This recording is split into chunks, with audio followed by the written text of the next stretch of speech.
It comes as no surprise that Cardano is in dire need of a brand new fiat-backed stablecoin in order to boost its liquidity, transaction volume, adoption, interoperability, and visibility among some of its top peers. Now, could USDCs or Circles fiat-backed stablecoin be the answer to the growing Cardano liquidity crisis? As a part of today's video, I want to break down all of the pros and cons, as well as other potential solutions that can be taken to fix this growing issue.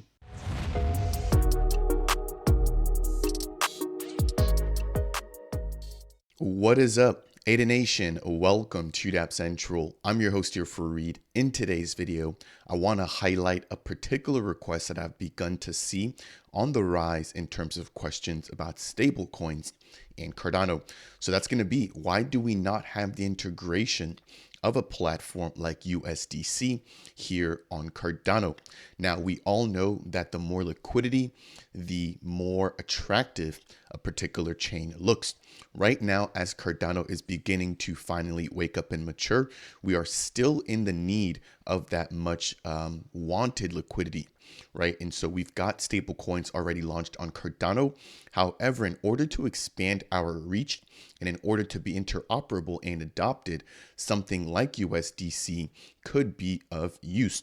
Now, I want to talk about the pros as well as the cons of integrating something like USDT as a part of today's video in order to show or talk about both sides of the equation. Last but not least, I want to talk about existing solutions and certain things that are ongoing in the background that you may or may not be aware surrounding IOG's focus on this particular liquidity issue. Before we jump into this, if it's your first time stopping by Dapp Central, my goal is to provide you and the growing Cardano community with all of the latest news highlights and everything that's going on in this wonderful ecosystem. If you appreciate content like this, I would really appreciate you if you could smash that thumbs up. If it's your first time stopping by, consider subscribing for more. And if you have any questions, thoughts, or just your opinion that you want to share about USDC and its integration to Cardano, then feel free to go ahead and leave a comment down below. So, as a little bit of background, let's kick things off by just comparing the top blockchains right now in the crypto space and their current liquidity when it comes to stable coins. Now, these are going to be chains that do have the integration of USDC, which is released by Circle, or USDT, which is also printed by Tether. Now, both of those are comparable. And so I want to just quickly start off with that comparison. So first and foremost, we've got the big dog, of course, Ethereum. Right here, we've got $68 billion worth of stable coins on the network. Now, I'm going to skip Tron. It's not necessarily a network that I think is fully trustworthy. But in the number 3 spot, we've got the BSC chain, or the Binance Smart Chain, with over 4.58 billion in terms of stablecoin. So nowhere near as many stablecoins as on Ethereum. However, 4.58 billion is no small amount. Really funny point there. We actually saw CZ being charged for $4 billion worth, or Binance being charged for a $4 billion worth infraction when it comes to KYC, which took place not too long ago. And oddly enough, that's exactly how much stablecoins they have. Not making a correlation between either of the two. I think that they're completely unrelated, but it's just crazy to think that they were charged that much. Okay, back into the focus of today's video. Arbitrum, coming in at number 4, has over $2 billion worth of stablecoins on the network, followed by Solana with 1.86 billion. And then we've got Avalanche with 1 billion, and then Polygon or Matic with 1.27 billion. Now at the very bottom here, we've got Cardano with a mere $19 million of stablecoins. So to put this into perspective, right, while Polygon has $850 million locked in TVL, and Cardano has $371 million locked in TVL, which is a little bit over a 2x, right? In terms of stable coins, we compare both of those two networks, they've got 50 or almost 60 times the amount of liquidity when it comes to stable coins. So that's the 19 million here from Cardano compared to this 1.27 billion coming in on Matic or Polygon. So that just goes to show you guys the discrepancy there in how Cardano is actually lagging when it comes to stablecoin adoption. Now, very very quickly to kind of show you guys this in a visual form. Again, you've got the rise in demand of stablecoins on Ethereum. Again, they've got 68 billion. Solana, 1.86 billion. At the very top of the bull market, they had over $7 billion of stablecoins on their network. Then we have Avalanche, which had a peak of about 5 billion during the bull market. Polygon with a peak of about 3.5 billion. And then Cardano with a peak actually taking place right now of only 25 million. Now, to kind of bring this home, Cardano is a little bit unique, right? We don't have the account-based model. We've got the extended UTXO model, which is a little bit more robust, but it does make it a little bit harder to develop on Cardano. In terms of the stablecoins that we have seen launch on the network, we have right now IUSD coming in from the Indigo protocol. That's going to be a synthetic version of the US dollar. We've also got the Jet stablecoin released by the Jet Alliance. That's going to be an over-collateralized algorithmic stablecoin. We're expecting to get the launch of the first ever fiat-backed stablecoin, which is going to be USDM. And then we also have the Mint USD, or the MyUSD token, coming in from the Mint protocol. And then we also recently got the integration of USDT and USDC, as well as DAI, right, coming in from the Yuan Chain Bridge. So while we do have exposure to USDT and USDC, keep in mind it's not native, and it's through the wrapped version or through the wrapping of the Yuan Chain Bridge. So that's where Cardano stands. We do have stable coins. They're not necessarily as big as Circle, but they are stable coins nonetheless. So now that we understand the landscape and how Cardano stacks up against some of the big dogs when it comes to liquidity and stable coins, let's talk a little bit more about Circle, or USDC. If you guys want to find out more about them, I'll go ahead and leave the link to the official website down below, but it is available at circle.com. So it states here, USDC is going to be fully backed digital dollars. So very similar to the approach that Mahen or USDM is going to be taking. What they're going to have is the ability for a bank or centralized party to mint USDC and bring that on chain to any of the native chains that they're supported on, or any of the chains that they're supported on natively. Now, what they have to do is actually make sure that the amount that they mint on chain is represented by cold hard cash being held in a reserve verified by a third party.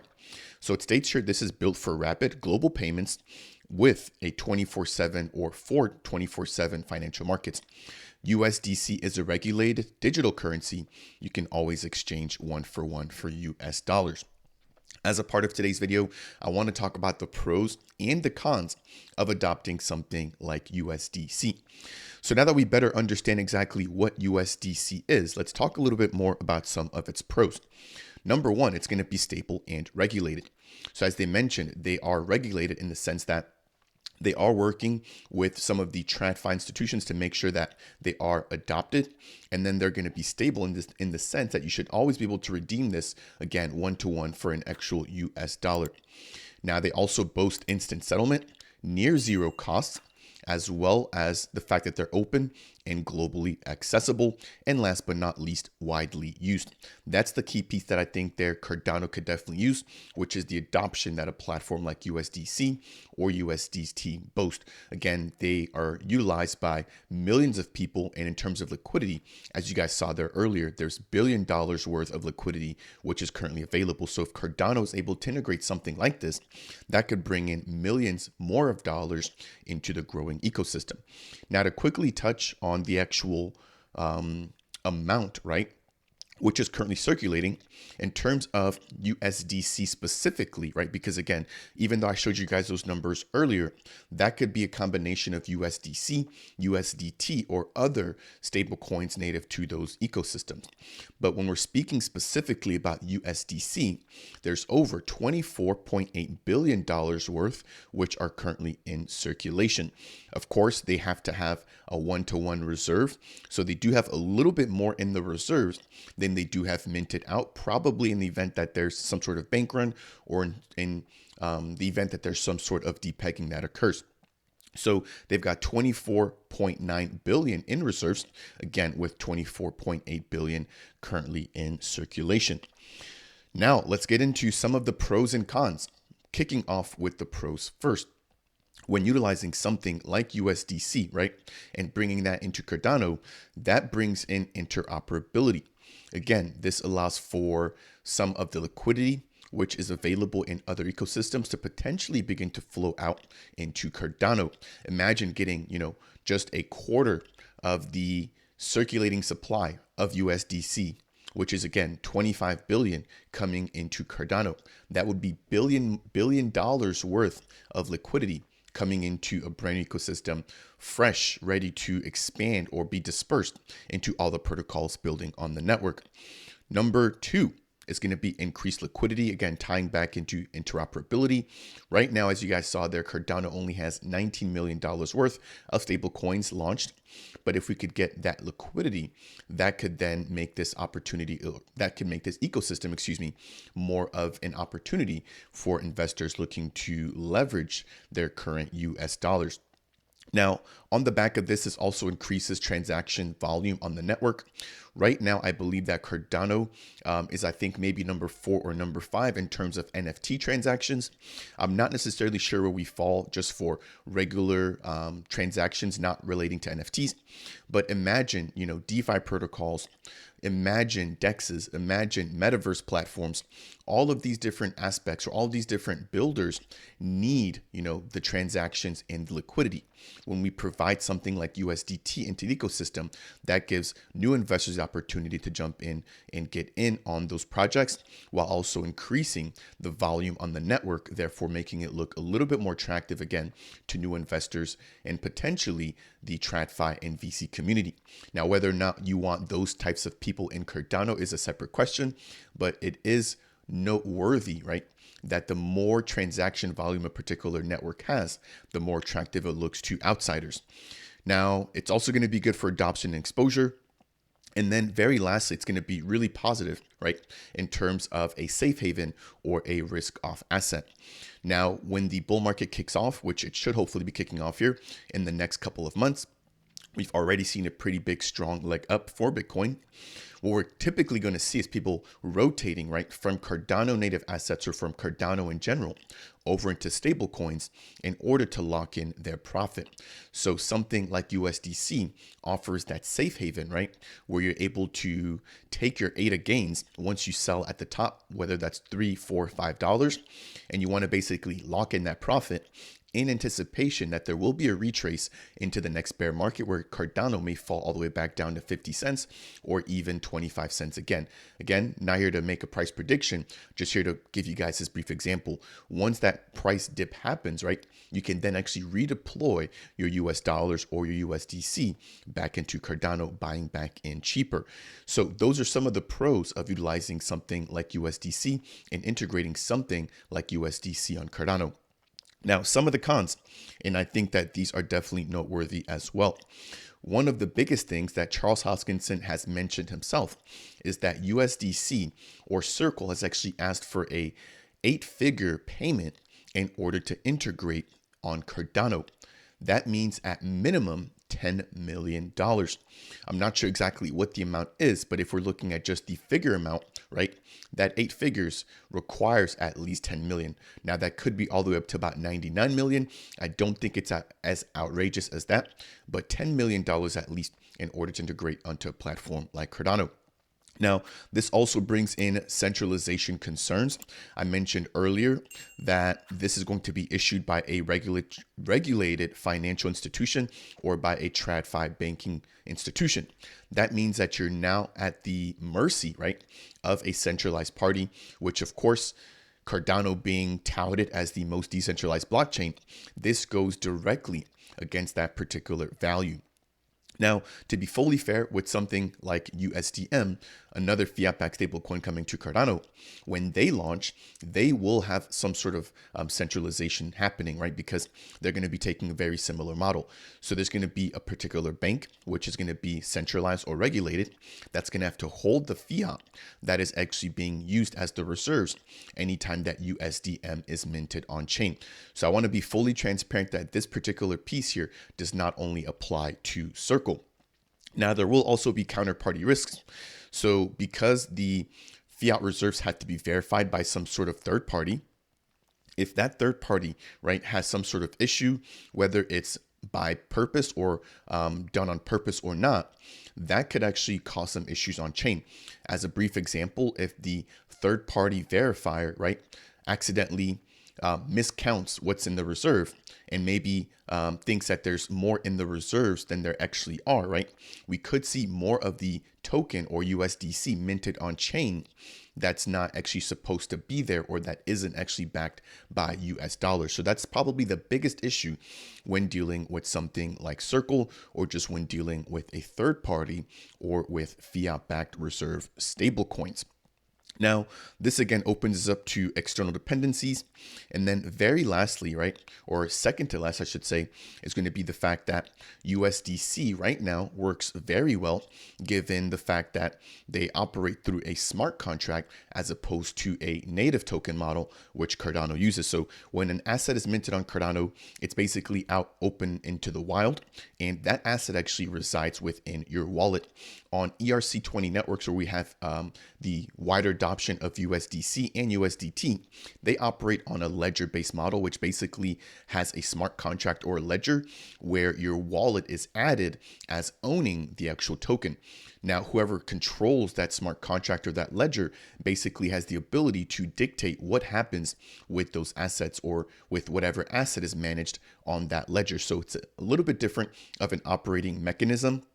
And the biggest thing that this introduces, right, is the fact that your assets can actually be frozen when utilizing something like USDC. So let me share my screen with you here. This is, I think, one of the biggest points here when it comes to integrating something like USDC that we have to be extremely careful about. So it states here, in the event that you send USDC to a blocked address or receive USDC from a blocked address, Circle may freeze such USDC and take steps to terminate your USDC account. Now, whether that's done on chain or whenever you're looking to actually redeem, right, your USDC through a Circle account, this is not something that you want to have on the blockchain. Continuing, in certain circumstances, Circle may deem it necessary to report such suspected illegal activity to applicable law enforcement agencies, and you may forfeit any rights associated with your USDC, including the ability to redeem USDC for USD. So depending on what Circle deems as a blocked address or suspected illegal activity, they may basically shut down any wallets that are associated with your USDC in order to prevent you from actually reclaiming that USDC for fiat or for the equivalent value of a US dollar. That, I think, is probably the biggest problem that we have here with something like USDC. Again, we're in an environment where we are fully decentralized, or should be fully decentralized. It should also be an environment where it's permissionless, where you don't need anybody's permission in order to interact. And it should also be trustless. So taking that into account, which again, those are some of the core values behind Cardano, this goes directly against that. Now, very lastly, there is also blacklisting. So USDC is issued and redeemed in accordance with Circle's blacklisting policy. Circle reserves the right to block the transfer of USDC to and from an address on chain as permitted under the blacklisting policy. So again, with Cardano's native token policy or native token approach, you can't blacklist a particular wallet. Now, if a protocol wants to not interact with the particular wallet, they can go ahead and do that. But there's no way for the actual wallet to be blacklisted by the entire Cardano blockchain. So interesting piece to note there. But those are going to be probably, I think, some of the strongest points as to, or some of the strongest cons as to integrating something like USDC on Cardano. Now, whether or not Circle is willing to waive some of these policies to integrate on Cardano is going to be a whole nother conversation. And that might actually be the actual hangup as to why we haven't gotten something like USDC on Cardano, probably because they're trying to figure out how do we get this particular model to work on the extended UTXO model, right, that Cardano's built on top of? And right now, it doesn't seem like there would be a way to build some of these features in. Now, whether or not they'd be willing to work with IOG to, set up some sort of standard or some sort of Cardano improvement proposal to take advantage of these blacklisting and blocking address features, again, is a separate conversation. Now, I can probably speak for the Cardano community in saying that they probably would not vote for something like this. But again, these are just some of the pros and cons that I wanted to bring to your attention. Now, I couldn't do all of that without also talking about some of the potential solutions, right, that we've got coming down the pipes. So Cardano is somewhat of a black sheep. Of course, right now we aren't the most interoperable network. We're aiming to do that through the inclusion of the sidechain development kit, which is being developed by IOG, as well by launching the partner chain model or the service layer model through the induction of something like Midnight. Now, on top of that, what we have seen when it comes to stablecoins is the fact that IOG, right, is now going to be kicking off their own stablecoin venture. So we now have Sean Ford, who's been appointed as the CEO for IOG's or Cardano's stablecoin venture. This article basically breaks down the fact that both of these entrepreneurs coming in from Algorand, which include David Markley, are super experienced, right? Number one in blockchain technology, but that they're also very knowledgeable when it comes to developing things such as stablecoins. So IOG and Charles Hoskinson have basically stated that since 2013, they've been heavily involved in researching and developing the mechanisms of algorithmic stability from BitShares to JED. I talked about JED earlier. They're already live on the main net. Now, the blockchain industry needs stablecoins to realize its mission and to fully protect its values. That said, the IOG team sees a unique opportunity to bring interoperability, security, and proper governance to our industry, right? Backed by our first principles and research and evidence-based approach. Again, they're going to be bringing on these two gentlemen in order to potentially begin to build out a brand new stablecoin ecosystem for Cardano. Now, whether or not that plays nice with outsiders has yet to be seen given how recently this was launched. But I could imagine this being the very beginning to Cardano's own stablecoin that aims to be the USDC on Cardano. Again, whether or not it gets the same amount of adoption, liquidity, and interoperability has yet to be seen. But it seems like IOG is definitely aware. Charles is definitely aware, and maybe this is why we haven't seen the integration of something like USDC on Cardano. Again, number one, there's some things that don't necessarily align with Cardano and how they're aiming to build. And so maybe they're looking to kind of take that problem into their own hand and develop a brand new stablecoin ecosystem, which could potentially have stablecoins not just tied to the US dollar, but other fiat currencies as well and other potential commodities as well. So I wanted to touch on that there. Now, I did also mention the fact that we do technically have the adoption of USDC and USDC on Cardano, and that's going to be coming in through the Yuan Chain bridge. So Yuan Chain is a protocol that basically acts as a bridge to all of the top blockchains right now in crypto. That includes Bitcoin, Polygon, Ethereum. We've got Cardano now also being added. And as you guys can see, that we've got Optimism, Arbitrum, and a few other networks. Now, this was a couple of months back. We saw the integration or the bridging of USDT from the Yuan Chain network over into Cardano. Now, keep in mind that this is a wrapped version. And while this is a great starting point, right, for the integration of USDC on Cardano, I do want to be fully transparent in stating that we haven't actually seen the huge adoption that I personally would have expected when we saw this coming into the ecosystem. Now, we have seen platforms like LQ or Liquid begin to integrate some of these assets, providing them as a asset to either lend or borrow on their lending and borrowing protocol. But as it stands right now, a lot of people are extremely wary when it comes to utilizing bridges on Cardano.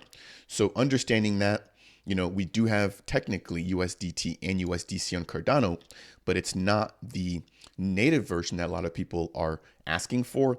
And it doesn't seem to have the liquidity or the adoption that the native version could potentially get if it were integrated here on Cardano. Last but not least, I want to talk about Project Catalyst here for a second. For those of you who aren't aware, Project Catalyst is a way to fund different initiatives on Cardano through funds given out from the Cardano Treasury. We've had a total of 11 rounds so far. The latest round is going to see over 50 million ADA going out into the community, which is quite a hefty amount, somewhere up to $20 to $30 million given the price of Cardano right now. Now, with something like this, it might actually be a good idea to see, or would be really relieving to see a particular team undertaking the task of integrating something like USDT or USDC as a native asset on Cardano. Again, I understand that probably one of the big founding three entities of Cardano would have to be involved, whether that's the Cardano Foundation, IOG, or Emergo, in order to make that happen. But utilizing funds from Catalyst to do something like this would be really amazing to see. We've seen some pretty big news coming out of Project Catalyst, for example, like staking through the Ledger hardware wallet, which was actually done as a Project Catalyst proposal. So a couple of things I wanted to touch on there. Last but not least, I do also want to mention the fact that Anson's, which is going to be backed by Emergo, also has their USDA stablecoin, which should be coming out, I believe, hopefully in 2024. So let me just quickly pull that up here. And this is going to be the fiat-backed stablecoin, which was coming out from Emergo. Now, they did have a minor pause in order to let the United States figure out their regulatory landscape. But as you guys can see, it looks like Emergo and IOG are very well aware of the need for stablecoin on Cardano. So again, this is the stablecoin, or this is supposed to be the stablecoin that empowers Cardano. Some of the benefits include one-to-one conversion, again, fueled by Cardano and fully compliant. So that will do it here for today's video. It's been a topic that I've seen a lot of comments and a lot of questions about. I want to take the time to give you guys a full walkthrough of everything that I currently understand about the pros and cons of USDC, how it works, and the stablecoin liquidity, right, when comparing Cardano to some of the other top networks. If you found any portion of today's video to be helpful or informational, I would appreciate you if you could smash that thumbs up. It really does make a difference here on the channel, and it not only helps to get this content out to other members in the growing Cardano community, it lets YouTube algorithm know that I'm doing a good job. If it's your first time stopping by Dapp Central and you want more content like this, breaking down Cardano, bringing you guys a fact-based approach, consider subscribing to the channel. Last but not least, if you have an opinion, a comment, or a question about anything we've chatted about today as it relates to USDC integrating into Cardano, then make sure to go ahead and leave a comment down below. That said, and as always, I will see you guys in the next video.